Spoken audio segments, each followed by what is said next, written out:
campaign. And then we got noticed by TK Maxx. Right, which is quite a good, well-known British high street brand for all the people who don't know.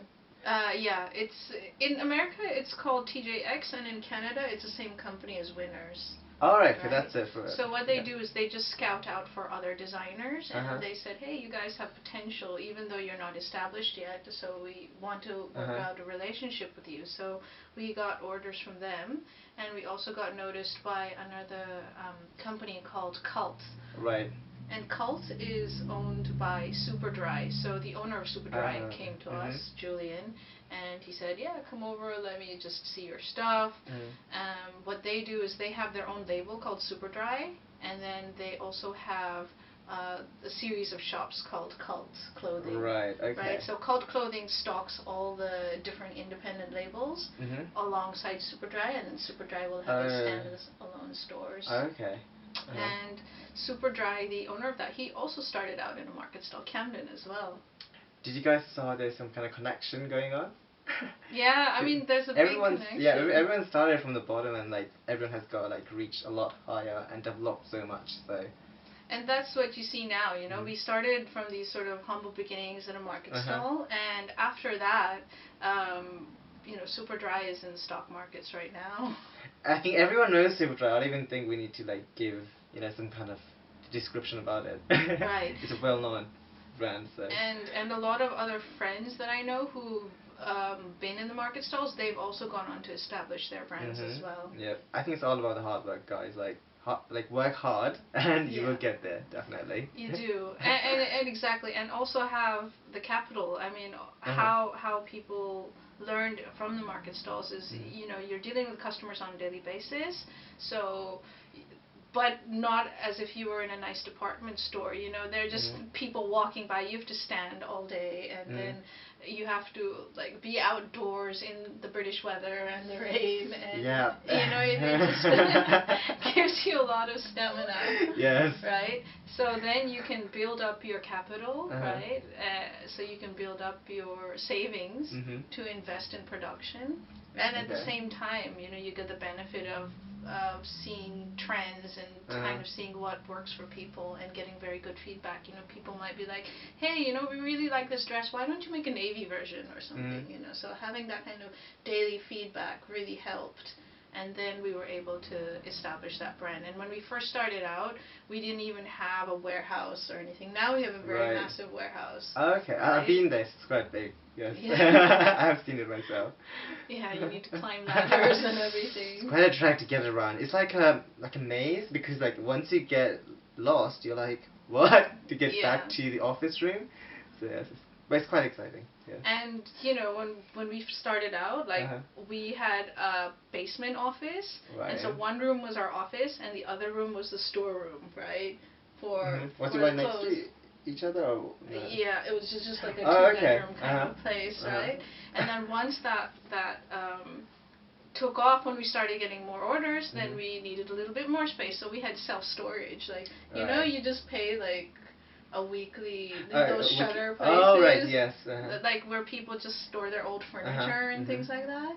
So you store all the clothes. Yeah, that's what we did. So that was the stock room. So we'd have to, that was our stock room, that was our warehouse, our so-called warehouse, you know, like nobody knew. And then we would have, you know, one of my friends would just run back and forth from there. And then we started to establish connections. Then you have to learn everything, you know, nobody teaches you this stuff like DHL, TNT, all these different courier services, how to get the best deals. You have to talk, you have to pretend that, oh yeah, no, I send 1,000 boxes a week just to get the cheapest rates and stuff like that. So logistics is also really important. Okay. But you know, those kind of things, you just learn as you go. So, except fashion, is there anything else that you're doing at the moment? Well, that's the thing, like, I also, the anthropology part of me really gets into culture. Okay. So I'm also very involved in creating cultural events in London, and also in Europe, Right. 2 pieces in Europe, Okay. So what kind of, like, is it clubs, or what, are you part of some kind of group? Yeah, my friend and I, we started a arts collective called Satsang Productions. Right. Right. And so all we wanted to do was just promote Himalayan culture, because I'm really into Tibetan culture. Oh, okay, that's It's nice. very similar to my mom's people. Okay. I'm Nepali. Right. Just like me. Yeah. But I'm from the north, so our culture is very similar to Tibet. Oh, I see. Right. Okay. So what I wanted to show was that there's a lot of cultural similarities between Tibet and Nepal. So this whole Himalayan region, actually, we have a lot of things in common to share. I agree with that. Yes. Yeah. So what my friends and I did was we first started out doing some parties to raise money. Right. Right, for things like the Kashmir earthquake appeal that was long 2005, I think. Okay, so almost 10 years ago. Yes. Almost. Don't ask my age, right? No, I was just so we did that, and then we got more friends interested, and then what we decided to do was launch the Himalayan Film and Cultural Festival, and it was the first of its kind in the UK. Okay. So we did that for 2 years running, and we got involved with big art house cinemas here, as well as magazines. So we launched not only a film festival, but we showcased cultural dance, also had speakers come in for different issues. Okay. Was it like all about like Tibetan and Nepalese culture, or was it about something else as well? Well, the whole Himalayan region, in the sense that majority was Tibetan and Nepali, but we also had Bhutanese film, and we stretched it all the way to Afghanistan, because that can be argued whether that's the Himalayas or not with the Hindu Kush, but we did that. So for example, we showed there's an interesting project called Skatistan, and that's about... Could you say it again? It sounded... Skatistan. Oh, I thought you said something like mixture of Afghanistan with a skate. Yeah. Is it? That's what it is. That's what I was like thinking. It's a very nice name.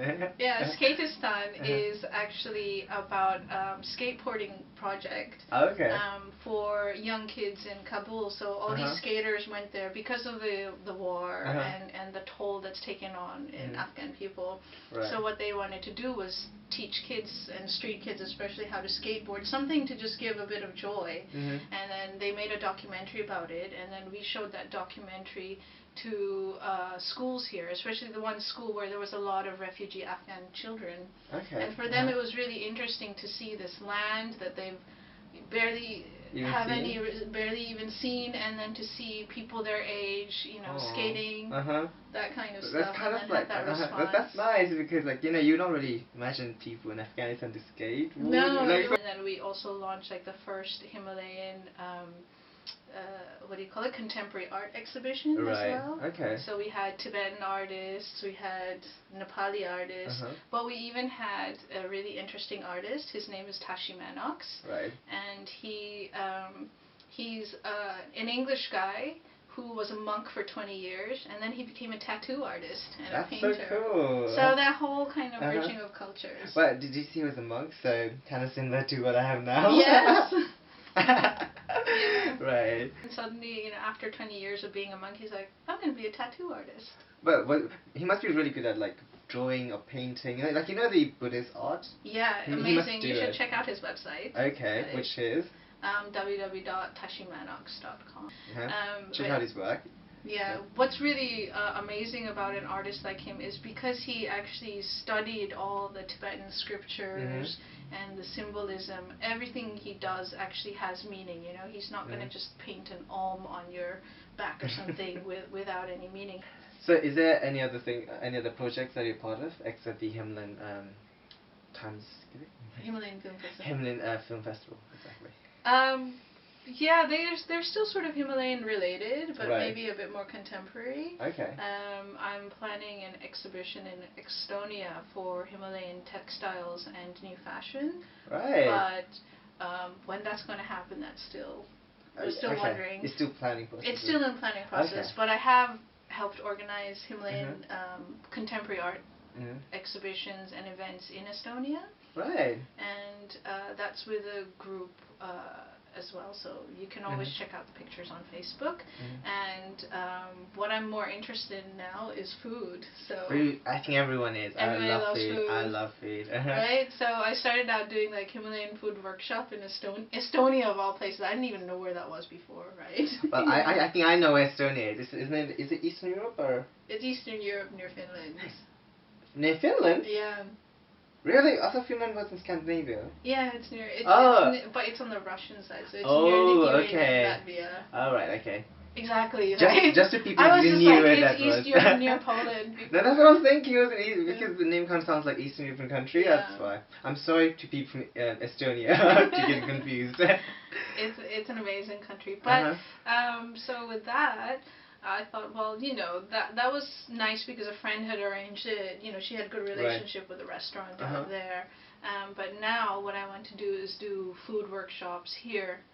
In the UK, so planning to work with people like, you know, maybe moms from Kathmandu to teach people how to cook, but at the same time people can learn about their culture, and then say during Tibetan New Year we'll have Tibetans come around and, you know, talk about certain dishes as well as demonstrate how to do that. Okay, so you're not planning to make a restaurant, but you're planning to do like a workshop? Oh, yeah. Okay, workshop. No, because when you said food, I was kind of, is she going to like make a restaurant, or is this like some kind of I wish workshop? So that's nice, definitely. Yeah. I'll definitely come one day to, you know, taste some Tibetan food. Yeah, I mean, like the first one we want to do is actually Newar food. So oh really? I'm a huge fan. You're interested, yes. Right? Like me, I'm a huge fan of Newar food as well. I actually can't cook Newar dishes very well because I don't know so much about it. Yeah. Right? But then I can organize people from the community to teach dishes as well as to, you know, teach people about their food history. Yeah. So whenever that's happening, definitely don't forget to invite me. Yeah, okay. I'm definitely in. Yeah. We're kind of in the end of this interview, so is there anything else you'd like to tell to my audience? Well, I'm quite interested in the project that you're doing this kind of YouTube, because I think that, you know, you're starting out somewhere, right? And that's it. No place is too small or too big to start, you know. And you can see from my experience, right? You know, with my friends and I, when we had that fashion label, that started out just learning from experience, from a market stall. Nobody studied fashion, nobody studied design, but it was just finding a way and going, okay, we're going to seize this business, we're going to learn everything there is to know about it, and then go forward with it. Even if we didn't have that, you had that passion. So I think that's really important, and I think for your project as well, I think it's really important. You know, to all the viewers, whatever you want to do, right, just like, don't be afraid to make mistakes. You know? I mean, if there is something you really want to do, you're passionate about, just do it. Yeah, and also don't limit yourself. I mean, you can see, okay, I'm into food, I'm into like you are into so many things, which is wonderful. But you can do it. You know, it's possible. Exactly. And you know, like university, all of that, right? If you have that drive, because you know, I wasn't blessed with finances. Everything I had to, you know, you can do it as well. So I think that's probably the most important message I could send. And do you want to mention your website? How can we find you, like your work? My work, okay. Well, I'm working. Actually, by the time this is up, there's find me on Facebook. It's called Nepali's Got Swag. You won't see most of my photos, but it's a project where I want to get everybody involved in archiving themselves. It's Nepali based, but then I hope to have a lot of people just create multiple sites as well. Like, for example, you want to see Maxi, you can find Maxi on ASOS. Just go to www.asos.com. You'll see some of our old stuff while we're working on a new collection. So just search in Maxi in ASOS, and then you'll just see all the work. It's everywhere, to be honest. Your work is pretty much like everyone sells it, so it's good. Alright, so don't forget to subscribe to this channel up there, and like and comment to this video down below. Thank you guys. I'll see you guys soon. Bye bye.